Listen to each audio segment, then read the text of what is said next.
this background image, many of you may have actually been here, or there. Well, here, of course, you're here now, but as far as there, this is a little place called Hawk's Nest on the New River Gorge, just on the other side of Charleston. Have you ever been around there before? Probably drove here. Maybe you've actually been at this particular site. I don't know, but they're seeing this little view. I gotta go there. I want to go right there where that was shot. It looks like it's a beautiful view. Probably great, like about a month from now. One of my favorite places to go. Oh yeah, excellent. I've only been through there maybe once or twice around there. Never remember really taking it all in. I gotta find time to do that. So it looks like it'd be a lot of fun. Found it by searching just for a quick little thing like, mountaintop view, West Virginia. This is the first that popped up. I was like, ooh, yeah, that's a good first one. Today's topic is a topic that's not really talked about much in Christianity. It's just not. It's skipped over, and it's an action and activity that is often not talked about, not mentioned, and indeed not typically practiced by Christians, at least outwardly. That topic is fasting. Fasting. Now, to begin by asking you a question. Have you ever fasted? Many of us will say, yes, I have. Why? For surgery, for a procedure, the doctor told me to, I was trying to lose weight. Usually it's one of those four basic reasons, right? Basic ideas as far as, well, I did it because I was told to, because I had to, or I thought I could lose weight. But it wasn't really, biblical type fasting. That wasn't the reason behind it usually. Have we ever fasted voluntarily? Chose to fast? Not because we had to, because I think I'm going on a ritual fast. Most people just don't do that. And it'd be hard-pressed to find one who does. I've only known of one person in my life who did that. And I felt so bad because I forced him to eat something on a Thursday. He usually fasts on a Thursday. I didn't know. I was like, oh, I'm so sorry. And he's like, it's okay. I can take tomorrow's fast. I was like, oh, okay, I'm so sorry type of thing. We were going to a thing in Columbus as a group of us, and it was a political type thing. And I was buying that little lunch, and I said, no, I'm buying. You have to get something. So I forced something upon him, and he's like, I fast on Thursdays. And I was like, oh, my bad, did not know. But again, you don't expect that in today's society. Let alone like a specific ritualistic fast for a particular reason, a timely event, or even like this particular person who fasted once a week. Me, I don't know if I can fast ever. That takes real commitment, doesn't it? Real devotion in today's society to say, okay, I'm not going to partake of the sweets. Use just the sweets. You could probably go all day having no meat and survive. Or no potatoes and things, but no sugar? Oh, that's a tough ask. I don't think you could ever survive that. I don't know, that'd be rough. If I'm busy, maybe. And that's the key thing, It's about fasting. Well, first of all, do Christians fast? The answer for us individually may not be us. Maybe we just don't do that.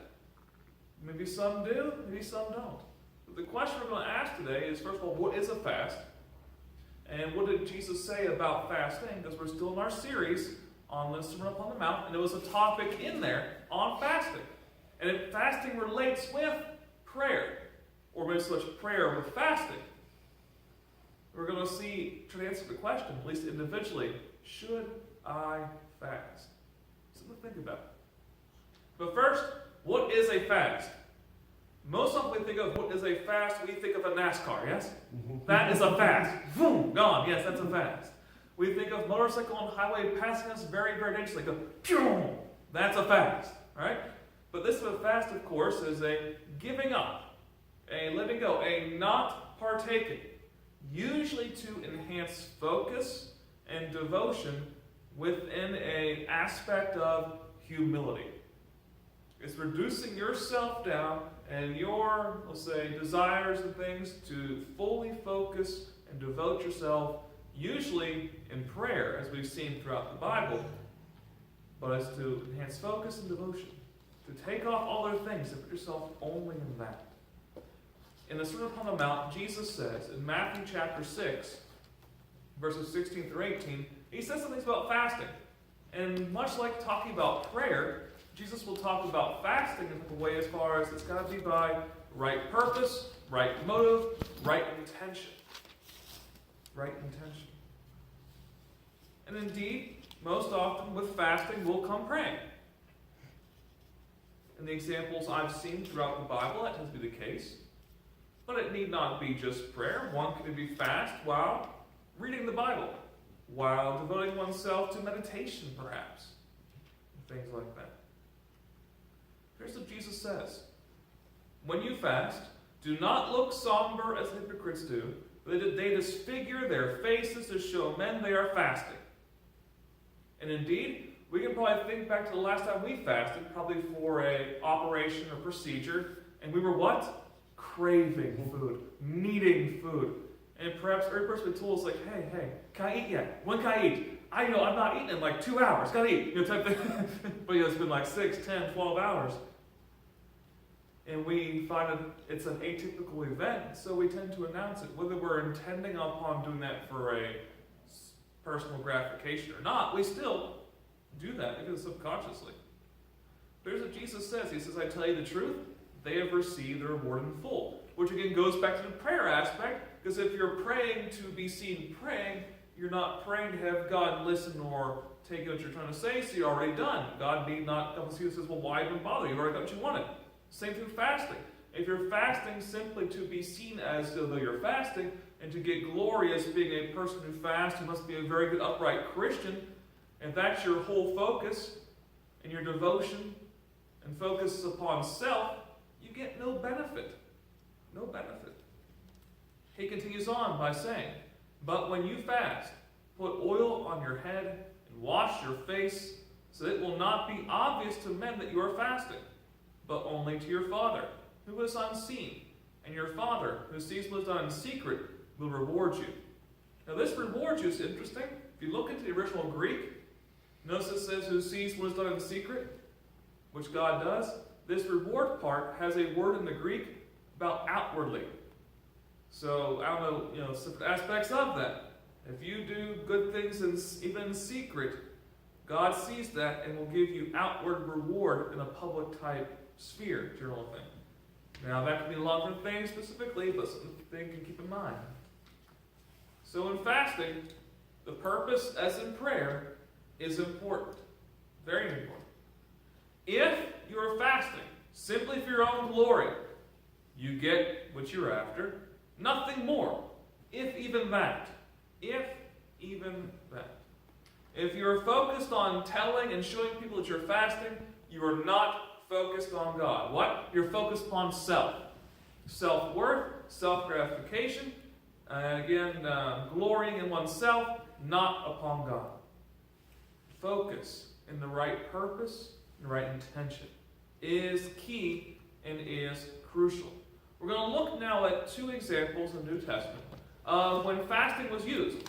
And you'll see prayer was involved. And we'll begin in the book of Acts, chapter 13, the first 3 verses. And as you turn there, we're going to see various characters we know from New Testament history, in addition to a setting out, an ordaining type aspect. And fasting was linked with that. And to the sending out, to the devoting of people to certain task and measure, and to prayer to God for His guidance and direction. Okay. Acts chapter 13, verses 1, 2, and 3. It says, in the church at Antioch, there were prophets and teachers, Barnabas, Simon called Niger, Lucius of Cyrene, Manaen, who had been brought up with Herod the Tetrarch, and Saul, while they were worshiping the Lord and fasting. So now we see fasting with worship being tied together a little bit there. The Holy Spirit said, set apart for me Barnabas and Saul for the work to which I have called them.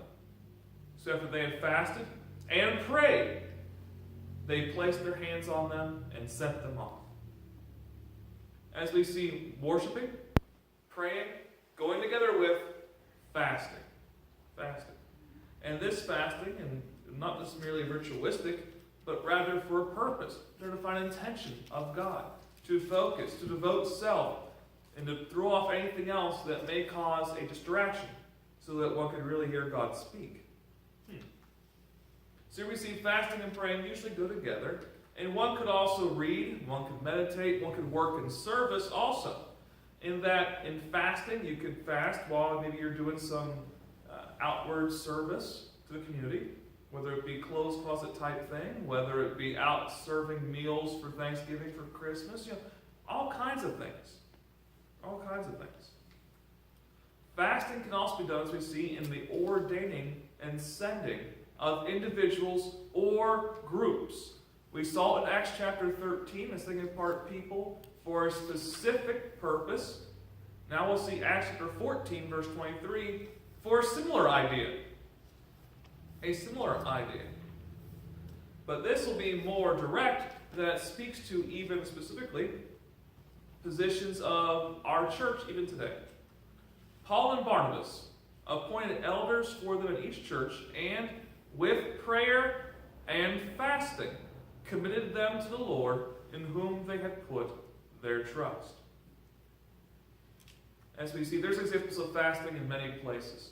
There's New Testament, there's also Old Testament, and Jesus himself. Matthew chapter 4, verses 1 and 2. Here we see the first real recording of Jesus getting ready to start his public ministry. This part takes place before the Sermon upon the Mount. Before that. Okay? So we're going to see Jesus. He's gone away into the desert. Why? To prepare himself for what is to come. It says, Jesus was led by the Spirit into the desert to be tempted by the devil. After fasting 40 days and 40 nights, he was hungry. Possibly one of the biggest understatements in the entire Bible. Hungry? Yeah, slightly. I can only imagine how hungry this guy was. Granted, he's Jesus, but he's still part human. Me, if I go 40 minutes, no food, I get a little bit hungry. Give me an hour, I'm hurting. Give me 4 hours, I'm craving.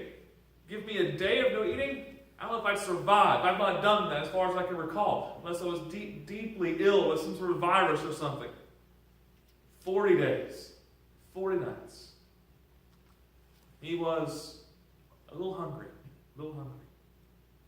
And again, we see Jesus, it gives us the big example, of course. He exemplifies the epitome of what we should desire to be and to become. I'm not saying that we need, each of us individually, to gather together and pick a month and say, okay, this month, come up December, you, and me, no food. A, that's Christmas time, we gotta celebrate. B, medical conditions, diabetes and things like that. I don't know if all of us can really do that type of thing.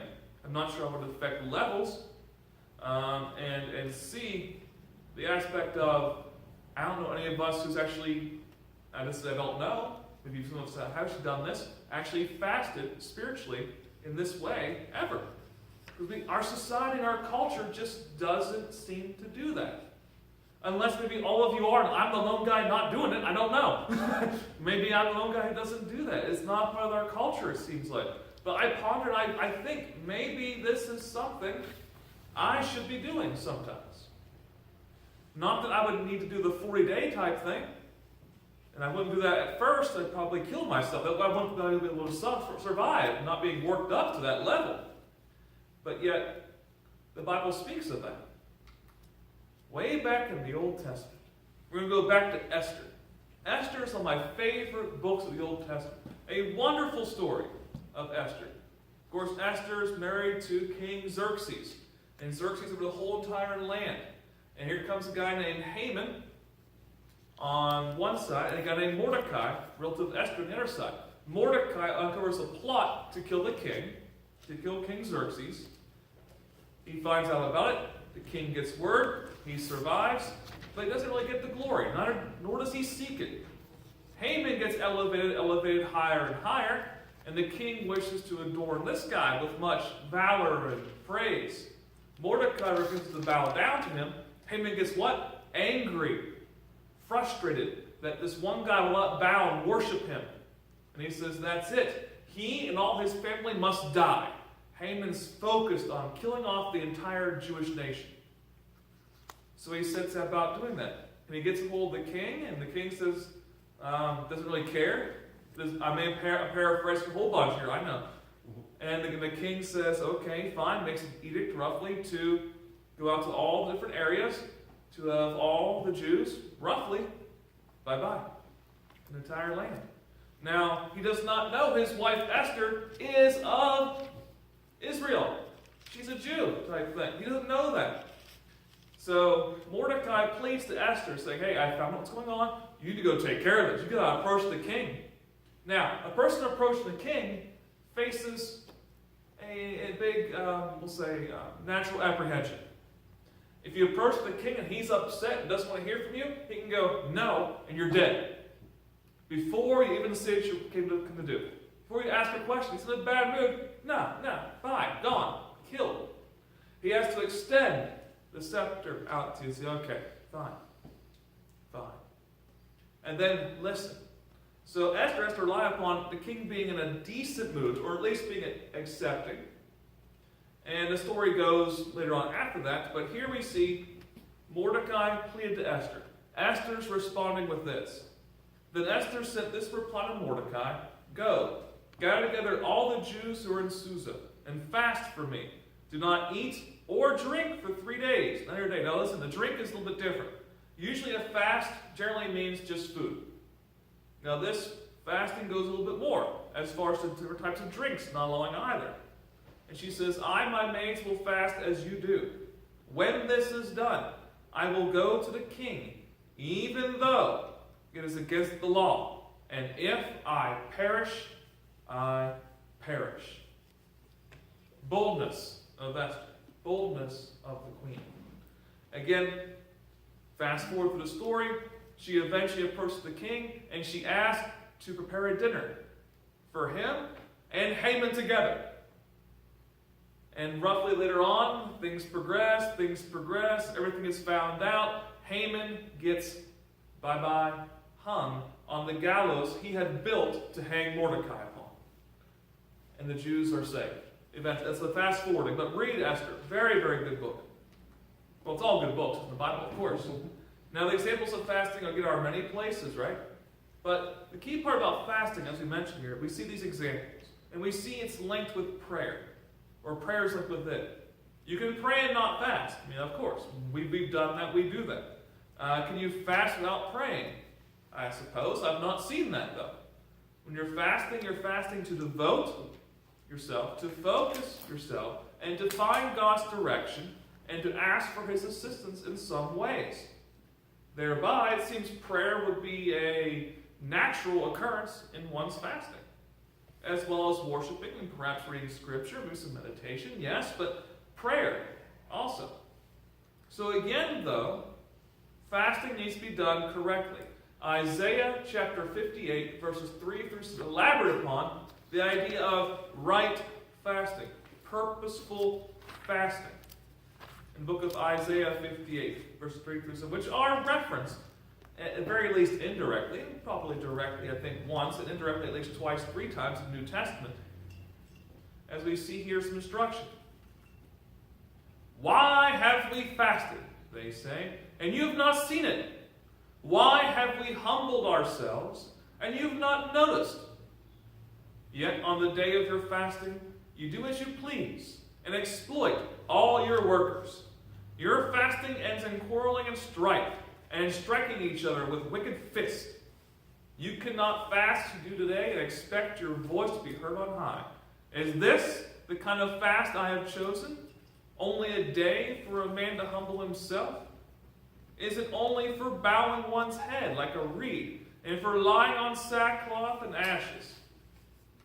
Is that what you call a fast? A day acceptable to the Lord? So here we see some things being mentioned. It's like, okay, you're doing these things supposedly, and if you are even doing them, it's not for the right purpose or intention in mind. He continues, it's not the kind of fasting I have chosen to loose the chains of injustice and untie the cords of the yoke, to set the oppressed free and break every yoke. Is it not to share your food with the hungry, and to provide the poor wanderer with shelter, when you see the naked to clothe him, and not to turn away from your own flesh and blood? True fasting is about devotion to God. How do we devote it? Without devotion, without purpose, without focus, fasting is just abstaining from food for other type of reasons and purposes. What could those be? I have no idea. But if you're going to fast, it's got to be about abstaining from that, so that you can focus yourself upon God, His direction, His wisdom, in prayerfully intending, as well as perhaps you read the scriptures and meditate. So true fasting is about devotion to God in and with His mercy, which is that which we do not receive although we did earn. In other words, punishment should come, but He says, no, a pardon, our salvation, right? His grace, that which we receive and did not earn. Again, everything we receive is unearned from God, because God is so high and above, and we are so fallible, yet His love flows. So His mercy, His grace, and as I said, His love. True fasting is going to be about His mercy, His grace, and His love. Now comes to the question I have to ask you all, which I'm not giving direct instruction or direction in this. Should you fast? For how long should you fast? How often should you fast? Doing what while you fast? Again, these questions I cannot answer for you. But I do want to give you this. When you do fast, remember the following. 3 things again. His mercy, His grace, and His love. Perhaps we as a people need to be a fasting people. When things in the country aren't going right, maybe we as Christians corporately should take even like half a day and just fast and pray. I ponder if that would link us better as a group of Christians, not just here in Newell, but across the nation and across the world, in referencing world events, national events, issues, and things like that. Okay, these are just my ponderings, my wonderings about that. Yet fasting is scriptural. Fasting is biblical. And indeed, fasting is authorized by Jesus and instructed in and through His Word. So should you fast? How often should you fast?